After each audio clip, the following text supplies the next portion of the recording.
Salut, c'est Cyril, je suis content de te retrouver à nouveau pour une vidéo. Aujourd'hui, on va parler d'un livre, on va parler du livre de Sonia Mabrouk. Ça s'appelle Le monde ne tourne pas rond, ma petite fille. Allez, c'est parti, je te parle de ce livre. Alors, comme on peut s'en douter à la lecture du titre, c'est un livre-échange entre la grand-mère tunisienne de Sonia Mabrouk, qui s'appelle Delanda. Delanda, c'est une Tunisienne un petit peu rebelle, elle ne porte pas le voile, non pas que ça n'existe pas en Tunisie, mais en tout cas, voilà, c'est une femme plutôt laïque, qui ne porte pas le voile comme je l'ai dit, et qui s'en explique au début du livre, qui explique pourquoi au niveau religieux, pourquoi au niveau de sa citoyenneté, elle pense que le voile, c'est pas quelque chose ni d'important, ni de religieux, ni de pertinent. Toutefois, elle explique bien dans le livre le respect qu'elle a pour les femmes voilées, le respect qu'il peut y avoir en Tunisie, dans certaines villes, entre les femmes voilées et les femmes non voilées. Et elle explique dans son quartier, à son époque, comment ça se passait bien entre toutes ces personnes qui se respectaient. Donc Sonia Mabrouk et sa grand-mère vont parler du moteur d'intégration qui est la langue française, en l'occurrence, puisqu'on parle de la France. Et donc elles vont nous montrer, alors nous ça nous voilà, on n'y pense pas forcément parce que nous on est français, on est né avec cette langue, c'est notre langue maternelle, on n'y pense pas.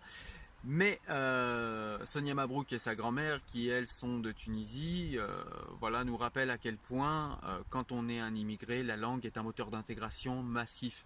Parce que épouser une langue, c'est pas seulement communiquer, c'est pas seulement échanger, c'est pas seulement avoir les mêmes mots que les autres pour se faire comprendre, ce qui est déjà énorme, mais c'est aussi la langue une manière de penser. La langue, c'est voilà, c'est tout un art de vie qui va avec la langue. Les mots ne sont jamais anodins, on pense avec des mots, comme je vous l'avais expliqué dans une autre vidéo, on pense avec des mots, on ne peut pas penser sans mots, et donc elle nous rappelle à quel point c'est important, et à quel point souvent on oublie que la langue est un moteur d'intégration massif, et qu'il faut y accorder une attention très particulière. Elles vont également parler d'autres sujets, forcément elles vont parler d'islamisme, elles vont parler de l'Arabie Saoudite, du wahhabisme, des relations entre l'Arabie Saoudite et la France, de ce que cela engendre en termes de ouais, d'impérialisme religieux wahhabite, on pourrait dire. On va parler également des frères musulmans, de l'utilisation politique de l'islam. On va parler également forcément de Daesh, on va parler des attentats qui ont eu lieu en France.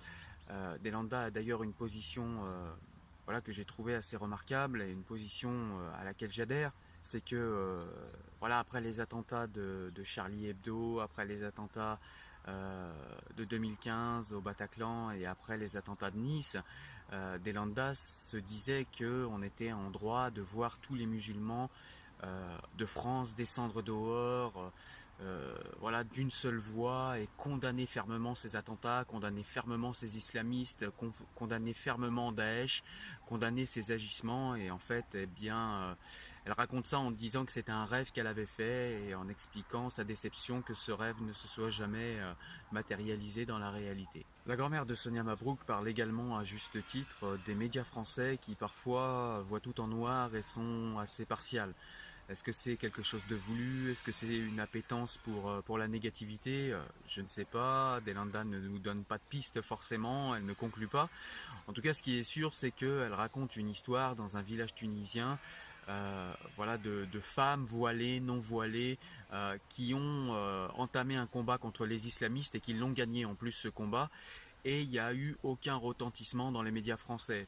Par contre, dès qu'il y a un problème où les islamistes gagnent, où les islamistes gagnent du terrain, eh bien tout de suite, voilà, on le voit sur tous nos tabloïds, sur tous nos écrans, ça tourne en boucle, etc. Et donc, elle explique qu'il ne s'agit pas pour elle de nier le rapport qu'il y a entre islam et islamisme, puisqu'il y a un rapport, même si beaucoup aimeraient le nier. La grand-mère de Sonia Mabrouk et Sonia Mabrouk nous rappellent qu'il y a un rapport. Ça ne veut pas dire que l'islamisme est l'islam, ça ne veut pas dire que l'islam est intrinsèquement violent. D'ailleurs, à travers ses discours, elle nous rappelle que ce n'est pas le cas. Elle nous rappelle à quel point l'islam est une religion de paix quand elle est contextualisée, quand elle est comprise dans son historicité. Mais en tout cas, pour revenir aux médias, eh bien, les médias français ne sont pas forcément très objectifs.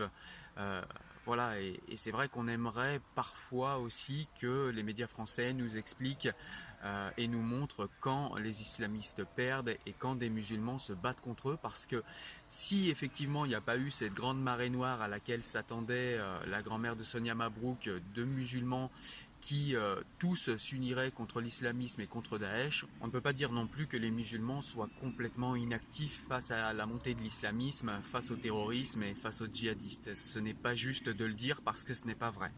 Voilà, donc les médias français devraient rétablir un petit peu cet équilibre. Ce serait bon, selon la grand-mère de Sonia Mabrouk, pour la vérité.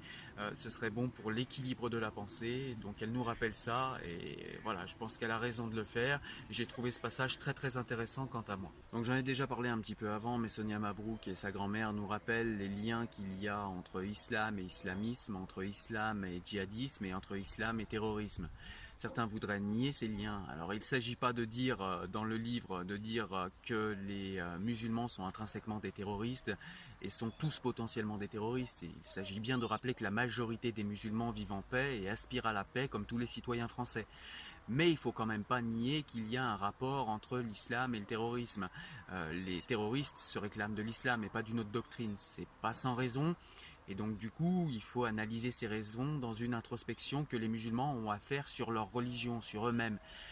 Et Sonia Mabrouk nous explique à quel point les islamo-gauchistes français empêchent cette introspection, parce que toute introspection, toute critique de l'islam serait forcément raciste. Ce qui est vraiment étonnant dans un pays laïcisé, dans un pays qui a connu Voltaire comme la France. Donc voilà, Sonia Mabrouk rappelle qu'il ne faut pas non plus enfermer les musulmans dans un statut d'éternelle victime. Voilà, pareil, il ne s'agit pas de nier le racisme qui existe en France, mais il s'agit de ne pas enfermer les musulmans dans un statut d'éternelle victime et de les laisser creuser et faire leur propre chemin eux-mêmes. Et s'ils ont une introspection, s'ils décident qu'ils ont une introspection à faire à l'intérieur de l'islam, eh bien il s'agit de ne pas les empêcher. Sonia Mabrouk prend par exemple l'exemple de Kamel Daoud et de l'histoire des viols de Cologne. Voilà, Kamel Daoud a donné son sentiment à l'époque et on l'a traité d'islamophobe, on l'a traité de tous les maux, limite de raciste, alors que lui-même vient d'une société majoritairement musulmane et qu'il doit avoir le droit en tant qu'intellectuel algérien de penser l'islam au sein de sa société et de penser la religion et ses travers sans que des Français islamo-gauchistes viennent l'empêcher par des jugements de valeur, par des procès d'intention, l'empêcher de faire cette introspection. Voilà donc de quoi parle ce livre. Il parle de tout un tas d'autres choses. On va développer d'ailleurs, des sujets comme l'école, l'éducation française.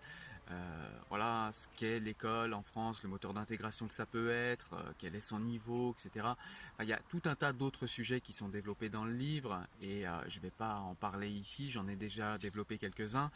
Le but est que vous alliez voir le livre, le lire. Moi je voulais vous développer quelques chapitres pour vous dire de quoi ça parlait, l'angle adopté.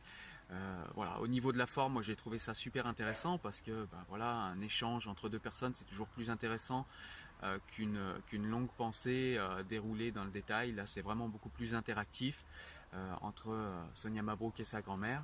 La grand-mère de Sonia Mabrouk qui est en plus très attachante, elle a un espèce de bon sens comme ça, massif, qui s'impose à vous et qui est vraiment voilà, qui est vraiment rafraîchissant à lire, quoi. Voilà, elle fait partie de ces gens que moi j'aime beaucoup lire parce qu'ils ne coupent pas les cheveux en quatre, ils vont directement vers le bon sens et ils l'assènent d'une manière assez massive et j'aime bien ça. Parfois elle rentre dans l'art de Sonia Mabrouk, dans les échanges d'ailleurs. C'est assez, alors c'est toujours bienveillant mais c'est toujours drôle et voilà. Donc voilà, c'est un livre que j'ai beaucoup aimé, qu'évidemment je vous recommande, qui parle de l'islam, d'islamisme en France, de tous ces débats qui agitent notre société actuellement. Ce livre parle également d'intégration, ce livre parle de vivre ensemble, ce livre parle d'un avenir commun entre l'islam et la France, entre les musulmans et les Français, j'allais dire, mais les musulmans français en fait.